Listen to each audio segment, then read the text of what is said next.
क'क्राझाराव फरायसालि सोलोंथाइ बिफाना सा 12,798 फरायसाफोरनो साइकेल राननाय हाबाफारि खुंदों।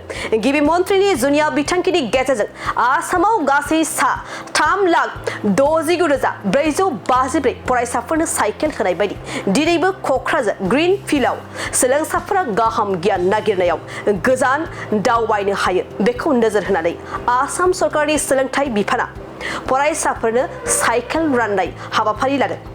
क'क्राझार जिल्ला फरायसालि 9 थाखोआव फरायनाय गासै सा 12,798 फरायसाफोरा साइकेलखौ मोननो हादों। हौवासाफोरनि साइकेल मोनगिरि अनजिमाया सा 6,893 आरो हिन्जावसाफोरनि साइकेल मोनगिरि अनजिमाया सा 5,905 फरायसाफोरा मोननो हादों। बे हाबाफारियाव बिटिआरनि गाहाय मावफुं सोद्रोमा प्रमद बर'जों लोगोसे बिटिआरनि मावफुं सोद्रोमा रेवरेवा नार्जिहारि आरो 30 नं सानजा क'क्राझारनि एमएलए लरेन्स इस्लारि, गसाइगाव बियाबनि एमएलए जिरन बसुमतारी, क'क्राझार जिल्लानि जिल्ला बेंगिरि प्रदीप कुमार देव, बिटिआरनि एडुकेशन डाइरेक्टर जगदीश प्रसाद ब्रह्मा आरो क'क्राझार जिल्लानि सिङाव थानाय फरायसालिनि फोरोंगिरि आरो फरायसा फरायसुलिफोरा बाहागो लादों। एसे एजुकेशन डिपार्टमेंट हिसाबै जोंथ' गोजोन मोनखागोन, खारन बे साइकेला जोंनि छात्र छात्रीफोरनि थाखाय बा फरायसाफोरनि थाखाय जोबोरैनो गोनांथार। खारन जोंहा माने जोंनि फरायसाफ्रा बिसोरो हयथ' बासजोंबो फैनो हाया बा बे रोखोमनि बिस्रा बिराद प्रब्लेम थायो, थाखा फैसाफोरनि प्रब्लेम थायो। दा निस्सयकै बे माने साइकेल राननाया आरो बे स्टेट गभर्नमेन्टनि जेनाखि मोनसे आसनि बियो, थ' बे जोबोरैनो माने मोजां आसनि होननानै जों बुंनांगोन। आरो एबार आरो साबसिनबावा जाहैदों मा जे गिबि खेबनि थाखाय हौवाफोरनि थाखायबो माने बयस गथ'फोरनि थाखायबो साइकेलखौ एबार राननाय जादों क्लास 9निखौ।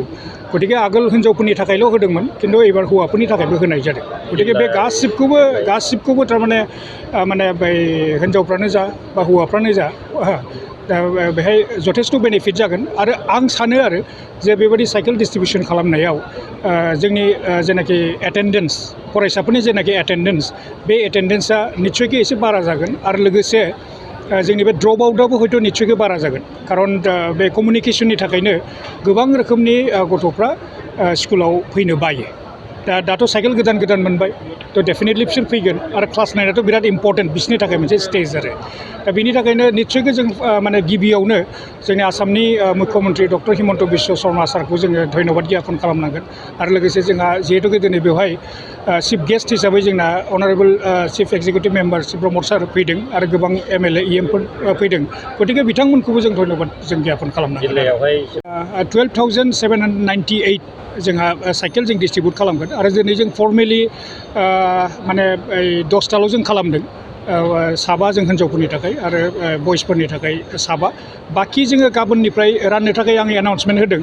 खिन्थु बेखौ आङो बिअ'फोरखौ आं दा बुंदों जे सुबिदा असुबिदाफोरखौ नायनानै हयथ' गाबोन नङाब्लाबो समफोर गावसोर माने हेड अफ दा इन्स्टिटिउसनफोरजों माने कमिउनिकेट खालामलायनानै बेखौ इमिडियेटलि सानसे बा साननैनि गेजेराव जाहाथे डिस्ट्रिबिउट खालामजोबो, बेखौ आङो अलरेडि इन्सट्राक्सन आं हरबाय। सिलेक्सनखौ मारै खालामो? बे सिलेक्सनाथ' क्लास 9आव जेसेबां दं गासिबो औ provincialise government and provincialise schools आरो। आंनि मुङा अनुप्रिया नार्जारि, आङो बाथाबारि स्कुला Kokrajhar girl higher secondary school. दिनै मामाया साइकेल रानदों, नोंसोरनो माबायदि मोनदों? जोबोद गोजोननाय मोनदों। साइकेल दंना गैखायामोन? गैखायामोन। बेसे गोजान जायो स्कुला? बारा गोजान जाया, एसे खाथि। ঘোষ, কোনটো স্কুলত? মই কোকৰাঝাৰ ছোৱালী উচ্চতৰ মাধ্যমিক বিদ্যালয়ৰ পৰা আহিছোঁ। আজি মামায়ে চাইকেল দিছে, কেনেকুৱা লাগিছে? বহুত ভাল লাগিছে। স্কুল কিমান দূৰ? স্কুল ওচৰতে হয়, ইয়াৰ পৰা অলপ, ঘৰৰ পৰা অলপ দূৰ হয়। এতিয়া ভাল হ'ব না চাইকেল? কি ক'বা মামা? মামা ধন্যবাদ চাইকেলটো দিয়াৰ কাৰণে। নাম?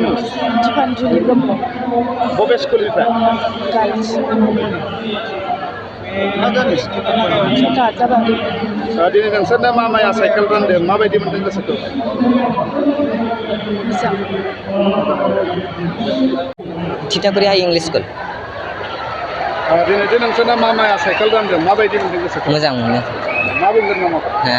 माखौ मा बुंगोन बे समाव बे समाव आं दा प्रमद बर' सार आरो रलेन सारमोनहा साइकेल रानना होदों थाखाय गोजोननाय मोनदों साइकेल स्कुला बेसे गोजान जायो नोंनिफ्राय स्कुलाथ' बारा गोजान जाया एसे खाथि जायो साइकेल दंखायो साइकेल गैया क'क्राझार मक्रापारायाव थानाय साम कलेज अफ नार्सिं क'क्राझाराव गोदान फरायसाफोरनि एडमिसन एबा मुं थिसननाया सोलिगासिनो नार्सिं कर्स फरायनो गोसो गुदुं फरायसाफ्रा फैगौ 30 अक्ट'बर खालारसिमनि गेजेराव मुं थिसनफैनो हागोन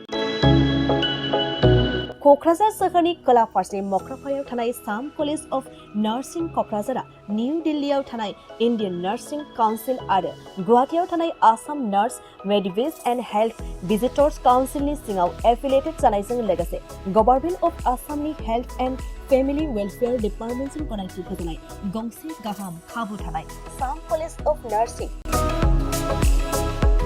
3 years in general nursing, midwifery and 2 years diploma in auxiliary nursing and midwifery course-नि सोलोंथाइखौ HSK खालामनाय साइन्स एबा आर्ट्स स्ट्रिमनि गोसो गुदुं फरायसाफ्रा लानो हागोन